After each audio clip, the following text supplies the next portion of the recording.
At 2:45 in the morning on May 27, 1905, a Japanese armed merchant cruiser called the Shinano Maru was patrolling the southern entrance to the Tsushima Strait when its lookout spotted something in the darkness ahead. A light, moving slowly north through the fog. The lookout reported it to the bridge. The captain ordered a cautious approach.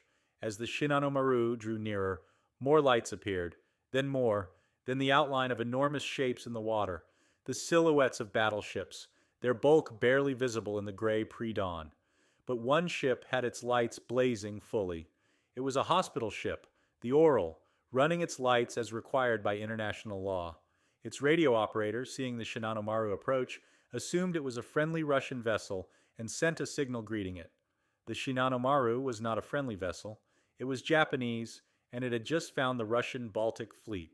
The radio operator aboard Shinano Maru immediately transmitted a message to Admiral Togo's headquarters. The Russian fleet was here, moving northeast, coordinates given. Then it fell in behind the Russians at a distance, tracking them through the darkness, sending position updates every few minutes. Admiral Zinovy Rozhestvensky had sailed 18,000 miles to reach this moment. He had taken his fleet around the world, through a voyage of 7 months that had broken his ships and broken his men. He had known for months that the mission was almost certainly hopeless. He had said so, in writing, to his government. He came anyway.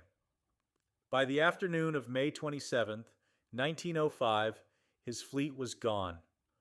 The story of Tsushima begins not in the Tsushima Strait, but in the Baltic Sea, in the autumn of 1904, with a fleet that was wrong from the beginning. Russia had gone to war with Japan in February 1904 over competing imperial ambitions in Manchuria and Korea. The Japanese struck first, attacking the Russian Pacific Squadron at Port Arthur without a declaration of war, a tactic that would later become infamous in another context. The Russian ships at Port Arthur were crippled at their moorings. The fleet that was supposed to control the Pacific was bottled up in its own harbor, slowly being destroyed by Japanese siege artillery from the surrounding hills. The solution, as the Tsar and his advisors saw it, was to send the Baltic fleet. Never mind that the Baltic fleet was Russia's main naval force, and that stripping it from the Baltic left Russia's western coast essentially undefended. Never mind that the fleet would have to travel 18,000 miles to reach the theater of war through seas controlled by neutral or hostile nations, without a single friendly port to coal or repair in. Never mind that Port Arthur was already under siege and would almost certainly fall before any relief force could arrive. The Tsar wanted his fleet in the Pacific, and so the Baltic fleet would go to the Pacific. Vice Admiral Zinovy Petrovich Rozhestvensky was selected to command it. He was considered the best naval officer Russia had, which in 1904 was perhaps less of a compliment than it might have been in other circumstances. Rozhestvensky knew the ships under his command. He knew the men. He had petitioned the Naval Ministry repeatedly about the state of Russian naval readiness, about the inadequate training of crews, about the poor condition of the older vessels being pressed into service. He had written frankly about what a voyage of this scale would cost in men and machinery. He was ordered to proceed anyway. On October 15, 1904, the Second Pacific Squadron, 48 ships and auxiliaries, 12,000 officers and sailors, left its Baltic ports. On the very first day, the flagship Suvorov lost its anchor in the harbor. A destroyer ran into a battleship. This was, looking back, diagnostic. The crews were not sailors in any meaningful sense. Many were peasant conscripts who had never been to sea. Their mechanical aptitude was minimal, their seamanship non-existent, their training, by any objective measurement, grossly inadequate for what they were being asked to do. Officers who had been discharged from the Navy for incompetence had been recalled for this voyage because there was nobody else. The ships themselves ranged from brand new pre-dreadnoughts to ancient vessels that had no business being in an ocean engagement. Rozhestvensky knew all of this. He walked his flagship's decks at night and sometimes said nothing for hours. He drove his subordinates with a ferocity that witnesses described as barely controlled despair. He was not a man who expected to succeed. He was a man who intended to do his duty. 6 days out of the Baltic, the fleet was crossing the North Sea in darkness when the lookouts began seeing things. There had been rumors, taken seriously in St. Petersburg, passed down to the fleet, that the Japanese had somehow positioned torpedo boats in European waters to attack the Russian squadron before it could even leave the continent. This sounds absurd.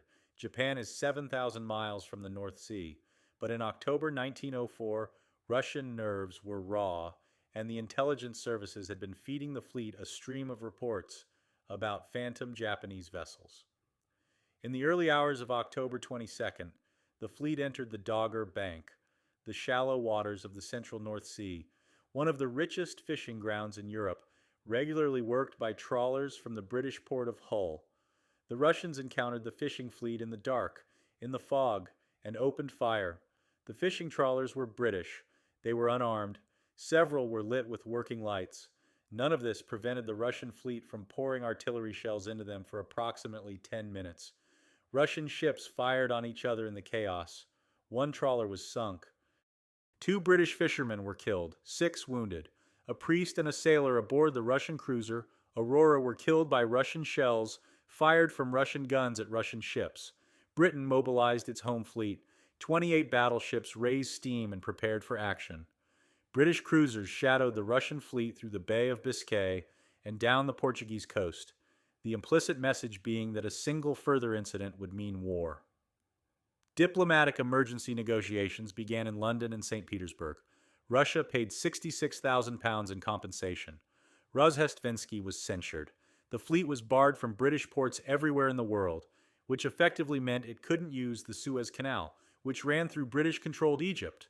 The main squadron would have to go around Africa, in coal-burning warships, without a single friendly port. The Hamburg America line contracted 60 collier ships to meet the fleet at sea and transfer coal in open ocean, a process so dangerous and exhausting that it occupied entire days and left decks ankle-deep in coal dust. The transfer worked like this. The collier would come alongside an open sea, the 2 ships would be lashed together with ropes and fenders, and then hundreds of men would begin the work of moving coal by hand. Bags, buckets, whatever containers were available, from one ship to the other across the heaving gap, in whatever weather the ocean chose to provide. A warship coaling at sea might take on 2,000 tons in a single session. The process took 12 hours minimum. Crew members who worked the coaling parties developed respiratory diseases from the dust. When there was nowhere to put the coal below decks, it was piled on deck, covering the guns, covering the hatches, choking the air. The fleet rounded Africa and dropped anchor at Nossi Bay in Madagascar in January 1905 to wait for reinforcements. It waited there for nearly 2 months. Morale, already poor, collapsed further. Some sailors went ashore and purchased exotic animals, crocodiles, venomous snakes, which they brought back to the ships. Several of the snakes escaped. One reportedly killed an officer before it was caught. Someone brought aboard a large boar. The refrigerated supply ship broke down, and tons of food rotted and had to be thrown overboard. During gunnery practice off Madagascar, the ships towing the targets were hit repeatedly. The actual targets were left untouched. While the fleet sat at Madagascar, Port Arthur fell to the Japanese. The 1st Pacific Squadron, the fleet Rozhestvensky's men had sailed halfway around the world to relieve, was destroyed, scuttled in its harbor, its ships sunk by the same Japanese siege artillery that had been bombarding the city for months. The news reached Nossi Bay in January. The purpose of the entire expedition had evaporated. Rozhestvensky immediately signaled St. Petersburg that he recommended returning to Russia. The mission was impossible. There was nothing to link up with. To continue was to sail into Japanese home waters with a damaged, demoralized fleet, to face a Japanese navy that had been resting and training and resupplying for months, while his own men rotted in the tropics. St. Petersburg ordered him to continue. He continued. By the time Rozhestvensky's reunited fleet, now 52 ships after the 3rd Pacific Squadron, under Admiral Nebogotov, joined him in Indochina, reached the South China Sea in May 1905. It had been 7 months at sea. The ship's hulls were so heavily fouled with marine growth that they had lost several knots of speed. Boilers that had been running continuously for months needed extensive maintenance that there was no time or facility to provide.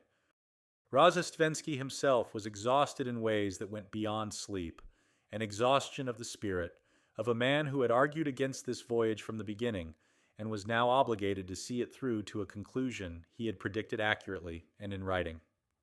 He faced three routes to Vladivostok. The northern route through La Perouse Strait north of Japan was the longest and required the most coal he didn't have. The eastern route, circling around Japan's eastern coast, was also too long and would take him through waters he had no intelligence on. The direct route through the Tsushima Strait between Korea and Japan was the shortest. It also ran directly between the Japanese home islands, past Japanese naval bases, through waters where Admiral Togo's entire combined fleet was waiting. Rozhestvensky chose the Tsushima Strait. He attempted a small deception. The fleet would move at night, running dark, no lights except for those legally required on the hospital ships.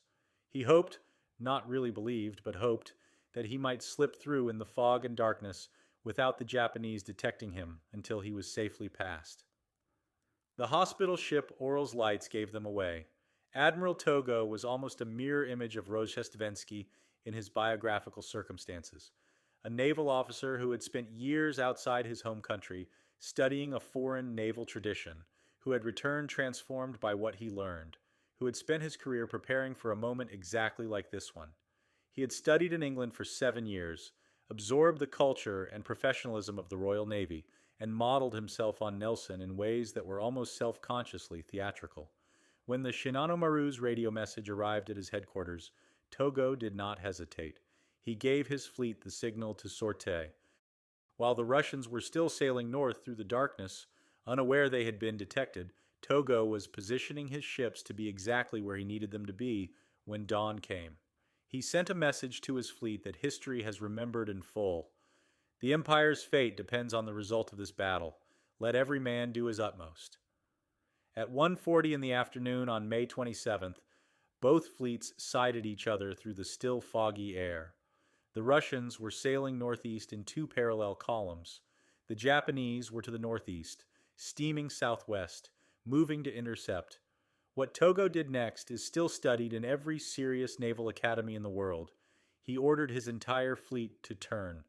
Not a gradual swing, of course, but a full 180-degree reversal. Every ship in sequence turning hard around a single fixed point, each vessel executing the same turn the ship ahead had just made. The maneuver took approximately 15 minutes to complete. During those 15 minutes, each Japanese ship presented its slowest profile to the Russian guns, a massive, relatively stationary target completing its turn. For those 15 minutes, the Russian fleet had its best chance of the entire battle to inflict serious damage. It was called crossing the T, taking a position where the Japanese ship's full broadside batteries could bear on the head of the Russian column, while the Russians could only return fire with their forward guns. Every Japanese gun on every Japanese ship firing at a narrow arc of Russians.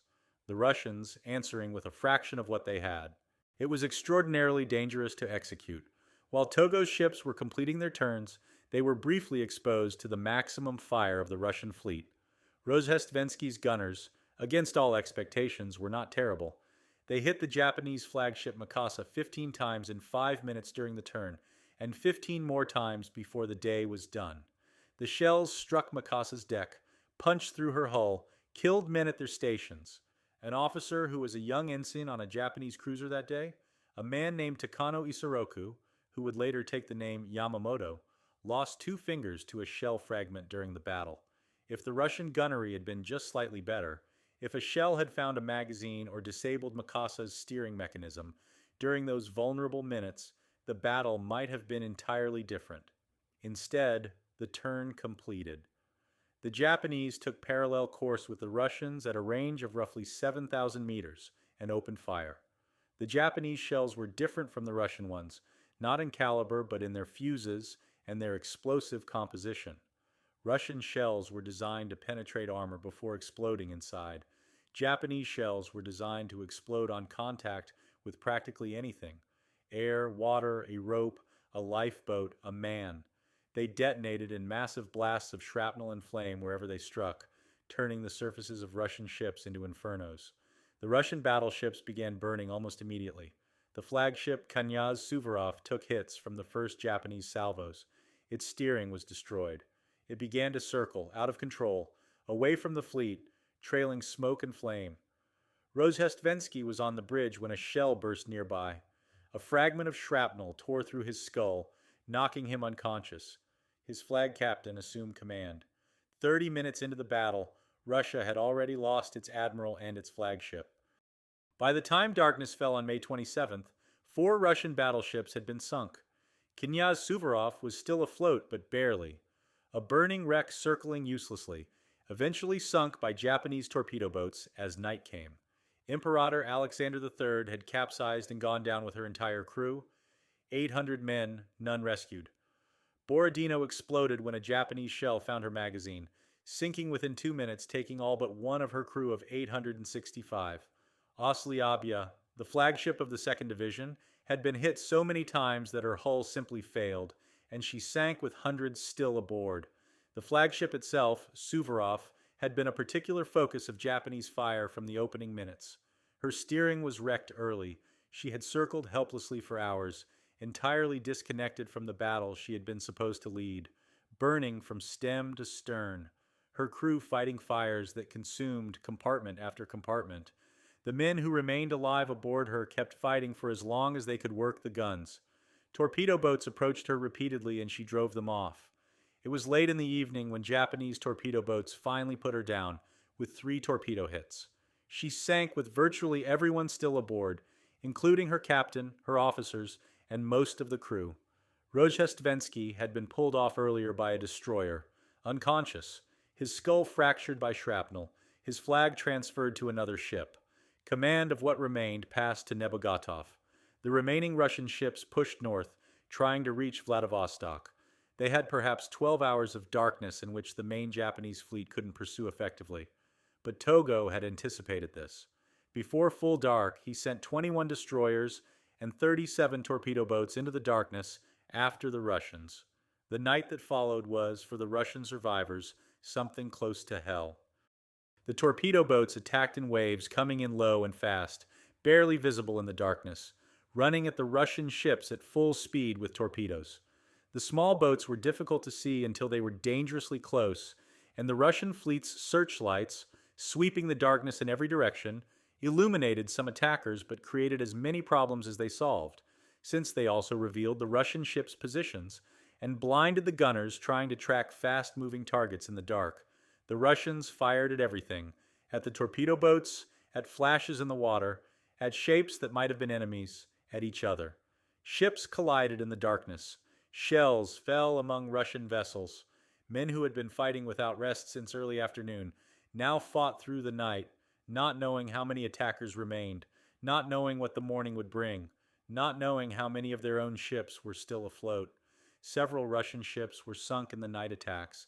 Several were damaged further. Sleep was impossible. Panic periodically swept through the surviving vessels. By one estimate, the Japanese torpedo boats launched approximately 80 torpedo attacks during the night. Most missed. Enough didn't. By dawn on May 28th, what remained of the Russian fleet, a handful of battleships, some cruisers, destroyers, was still pushing north. Vladivostok was within reach, if they could sustain themselves through one more day. Togo found them at 9 in the morning. Nebogotov looked at his ships and made his calculation. He had the Oral, so heavily damaged that she was listing and barely operational. He had 3 smaller coastal battleships that had no business being in an ocean engagement in the first place. He had the remains of the second day's battle arrayed against him.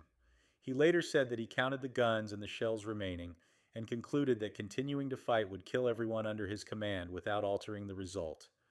He ordered white tablecloths hoisted to the mastheads. Togo, who had been tricked earlier by a Chinese vessel flying a false flag, didn't believe it and kept firing. Nebogotov then had Japanese naval ensigns raised on his ships, the flag of the enemy, on ships of the Imperial Russian Navy. Still, Togo fired. Finally, the order reached him: cease fire. Nebogotov rowed himself across in a small boat to formally surrender. For disobeying orders by surrendering, he told his men, he would likely be shot when he returned to Russia. He was willing to accept that. He was not willing to order his men to die for nothing. The numbers from Tsushima are almost beyond comprehension in their completeness. Russia entered the battle with 11 battleships. 8 were sunk or captured. Of the ships that escaped, only one cruiser and 2 destroyers reached Vladivostok, the nominal destination of the entire voyage. 3 cruisers made it to neutral ports and were interned by the United States. Everything else was gone. More than 5,000 Russian sailors were killed. Nearly 6,000 were captured. 117 Japanese sailors died. Japan lost not a single major warship. Tsushima was the most lopsided naval battle in the history of steam-powered fleets. It remains so. The Japanese essentially annihilated a major naval force without losing anything of significance in return. Contemporary observers compared it to Trafalgar. The comparison actually undersells it. At Trafalgar, the British lost a flagship and an admiral. At Tsushima, the winning side lost nothing equivalent. Rozhestvensky recovered from his head wound in a Japanese hospital at Sasebo. Togo came to visit him in plain clothes, a private visit, no ceremony, just one admiral calling on another. He told Rozhestvensky, "Defeat is a common fate of a soldier. There is nothing to be ashamed of in it. The great point is whether we have performed our duty." Rozhestvensky wept. He was allowed to send a telegram to the Tsar. When he returned to Russia, he was court-martialed. He demanded full responsibility for the disaster. He was sentenced to death. The Tsar commuted the sentence. Rozhestvensky lived until 1909, in poor health and broken spirit, a man whose honesty about an impossible mission had been rewarded by being ordered to attempt it anyway. Nebagatov and the officers who surrendered were sentenced to death, commuted to prison, eventually pardoned. The men who had died had no recourse. The consequences of Tsushima radiated outward with extraordinary speed. The battle was fought on May 27th. By August, Russia had accepted an American offer to mediate a peace settlement. In September, the Treaty of Portsmouth ended the war, with Russia ceding Port Arthur, southern Sakhalin Island, and recognizing Japanese dominance over Korea. Theodore Roosevelt received the Nobel Peace Prize for his mediation efforts. Japan emerged as the first non-Western nation in history to defeat a European great power in modern warfare, a fact that resounded across Asia, inspiring independence movements from India to Egypt to Vietnam, demonstrating that European dominance was not the natural order of things. In Russia, the shock of Tsushima accelerated a political crisis that had been building for years. The revolution of 1905 had already begun before Tsushima, triggered by the massacre of peaceful protesters at the Winter Palace in January, the bloody Sunday that had shocked the country. Tsushima deepened the rage, confirmed the incompetence of the Tsarist government, fed the argument of every revolutionary who had been saying for years that the regime could not be reformed from within, only replaced. The sailors who survived the battle and returned to Russia brought their bitterness with them. Men who had been sent on an impossible voyage, told to ignore what they could see with their own eyes, and then watched their ships and their shipmates die for a strategic calculation that had been wrong from the moment it was made. The seeds of the naval mutinies of 1905 and 1917 were planted in the Tsushima Strait. The cruiser Aurora, which had survived both the Dogger Bank chaos and the battle itself, eventually returned to Russian service. In October 1917, it was anchored in St. Petersburg. The sailors aboard had joined the Bolshevik cause. On the evening of October 25th, they fired a blank shell from the forward gun, the signal that the Winter Palace was to be stormed, the signal that the October Revolution had begun. The gun that had fired on British fishing trawlers in the darkness of the North Sea, that had been hit by friendly Russian fire in the Dogger Bank incident, that had survived 7 months of a voyage toward destruction, fired the shot that ended the empire that had sent it there. The young ensign Takano Isoroku, who would take the name Yamamoto, had served aboard a Japanese cruiser at Tsushima, losing 2 fingers to a shell fragment. He went on to study at Harvard, spent years in the United States as a naval attaché, and understood better than almost any Japanese officer how American industrial capacity would eventually overwhelm Japan in a war of attrition. In December 1941, he planned the attack on Pearl Harbor, replicating at scale the surprise attack on Port Arthur that had started the war he had witnessed as a young man. He did not think Japan could win a long war with America, said so repeatedly, and attacked anyway. The parallel to Rozhestvensky's situation was not lost on those who studied it. The strait between Korea and Japan, where all of this happened, is a perfectly ordinary body of water, 25 miles wide at its narrowest point. Cold in winter, patrolled by ferries and cargo ships, occasionally foggy. Locals who live on the Korean coast can sometimes see the Japanese islands on clear days. There is no visible trace of what happened there on May 27, 1905, no disturbance of the water, nothing on the surface to indicate that the bottom of this particular stretch of ocean holds the remains of battleships and the bones of 5,000 men who sailed 18,000 miles to get there. Rozhestvensky had told his government it was impossible. His government told him to proceed. He proceeded. That is the story of Tsushima, not primarily a story about tactics or technology or even the extraordinary competence of Togo. It is a story about what happens when the men in power refuse to accept what the evidence is telling them and send other men to prove the point at maximum possible cost. The fleet sailed anyway. It arrived. It was destroyed in 2 days. What remained was what Rozhestvensky had predicted in writing before any of it began.